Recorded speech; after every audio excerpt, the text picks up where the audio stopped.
Hello everyone, Russ here. Today we're going to have a little guide about how to efficiently use Annie as a solo mid character, as a carry as well.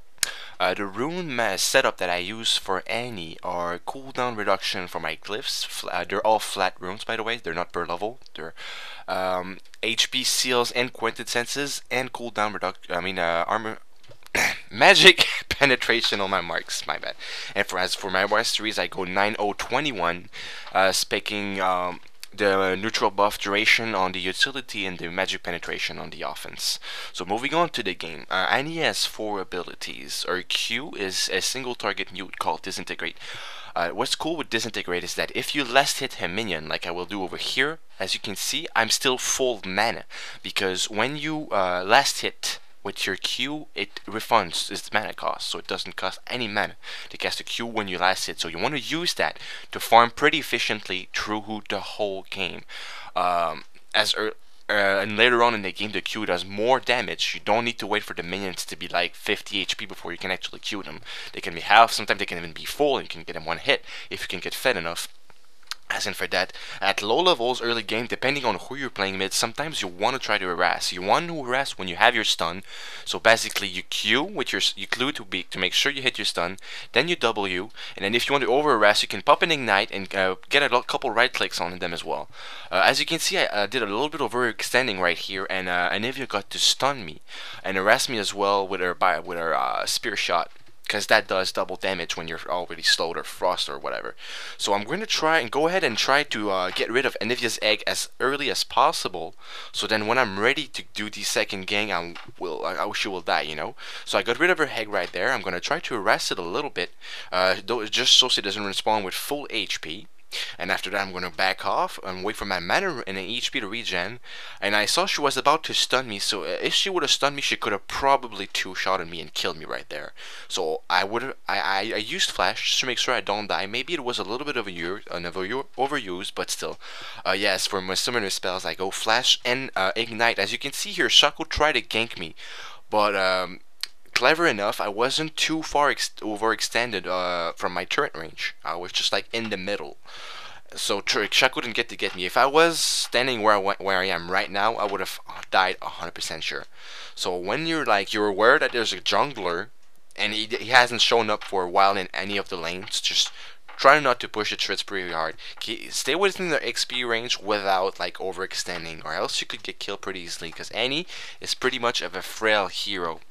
As for the build I go with her, as you can see right now, I just keep on less hitting the minions with my Q, and sometimes on right attack depending how I feel, just so I can farm some gold. As for items, I buy boots first and 2 health pots with a mana pot. I upgrade the boot to Sorcerer's Shoes ASAP, and after that I get a Magi Soul Stealer. After my Magi's, depending on their team composition, I'm going to go a lot of different items. Either Zhonya's Ring, either Rylai's Crystal Scepter, either Abyssal Scepter. We're going to be talking about those as well. For Zhonya's Ring, I get it, like if their team doesn't have that much of a high damage output and they have a lot of squishies and I just want to kill them really efficiently. And Zhonya's passive helps Annie get out of bad situations often as well. If I go Rylai's, it's because I've been either dying or I'm under leveled or underfed, and I don't want to die. So I need the HP and the slow of the Rylai's. If I go Abyssal Scepter, it's because they got 2 like probably AP carries that are like doing very good, and I don't want to die to them either. So I need the magic resist of that Abyssal Scepter, and it gives some magic penetration as well. So it's always good to have depending on their team comp. So we're gonna move on ahead. I'm almost hit level 6. At level 6, I'm going to be able to kill Anivia. That's why I'm saving Ignite right now, and I'm probably gonna wait till my flash comes back up as well. That's why I take flash with Annie. Flash, stun with Tibbers. Oh yeah, I forgot to talk to you about her passive. Her passive, Annie's passive. Every fifth spell that you cast will be a 1.75 second stun on any target, except Baron, that is. You can just last hit minions with your Q until you hear Annie laugh, and then there was Peria Mania is gonna be say ready, and then it's gonna be like the little wild thrilling circling thing around her as well, showing that her stun is ready. When her stun is ready and she's level 6, she's very dangerous. Like, stay far of Annie if that happens. As you can see, I reached my level 6, so now I'm starting to overextend, because I want to try to reach my ult on Anivia without like using my flash, because that's the best. If you can place your ultimate with a stun on an enemy champion without using flash, then you have better chances of killing him, because if he runs away with barely 1 HP, you can just flash Q him and you'll die. So you always want to try hitting your R on the enemy champion without flashing first. If it's impossible and like the enemy champion's pretty good, you have no choice but to do it, but you have to make sure you're going to kill him as well, because you don't want to waste flashing Knight and ult for absolutely nothing, you know? You want to get kills off that, because the cooldown's pretty long on Annie's Tibbers. Annie's ultimate summons a Tibbers. It does around 350 damage at level 1, splash damage, and it summons Tibbers, a bear that does magical damage around him, like just like Sunfire K, pretty much it's a Sunfire K pet that can attack, like almost the strength of the Ghost of Mordekaiser, a little bit weaker, but still pretty strong pet. You can pressure trits with it, you can tank trits pretty nicely. It takes minions very quickly with the, like you see over here, I just use my flash because I know I wouldn't be able to get in range. So I use my flash, use my ultimate, disintegrate, Q, ignite, and there's no way she could have survived that, because I notice her HP, I try to rest her just to be sure, like, my full nuke, like, you have to calculate the damage sometimes. You look at their HP, alright, you're like, alright, they have 700, my ult does X, my W does X, my Q does X, you have X magic resist, so minus 20% off that, like, maybe not that far, but you can approximately determine how much damage your full combo will do. And that's how you can base if you should flash or not, if you should ignite or not, if you're ult or not. So moving on, like we've been winning so far, I'm just gonna keep on last hitting minions just to get those those gold and those minion kills. Right now I'm probably about 20 creeps over Anivia. I can't see it right now, but I'm probably really far over. On HD, when it comes down to YouTube and HD quality, you should probably be able to see the tab I did over there and see if I was over, and I was probably like over 20 minion kills, because the W last hit all day is just the best. As you can see, I recalled not long ago. I got my Sorcerer's Shoes and I got my Ability Tome that I will upgrade to a Magi-Sur Stealer as soon as possible. So I'm just going to keep on laning. Usually I keep on laning depending on how the game goes, till like level 8 or 9.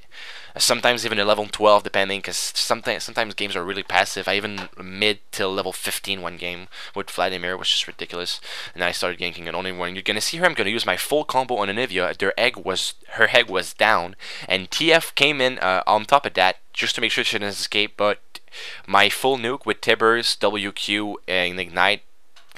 She has 0 HP build, so she's pretty squished. So I didn't really need TF's ult. Maybe that was a little waste of an ultimate right there. We're gonna see here.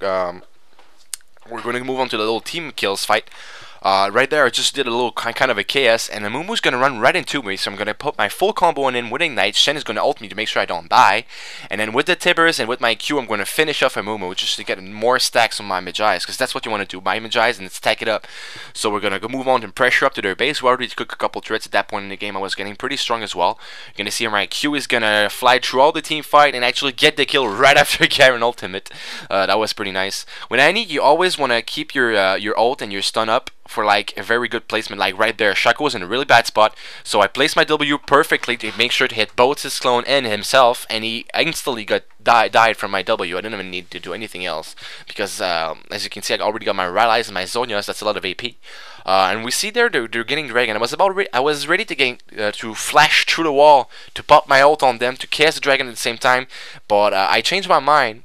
I just want to let my team initiate. I'm gonna go on top of them pretty soon. Durmumu's gonna pop their ult, so I'm gonna flash in and kill 2 of them instantly with my full nuke, ultimate, and W.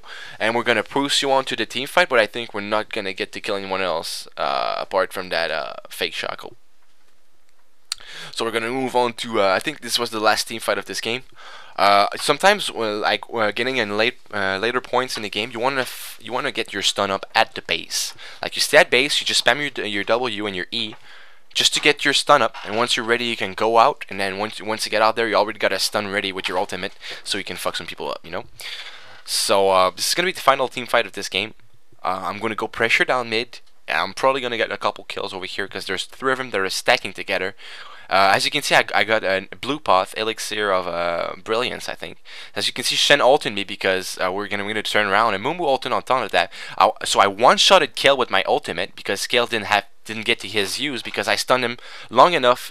He died within my stun. He didn't have time to do anything, and I'm gonna score the double kill to finish off the game. So thanks for watching.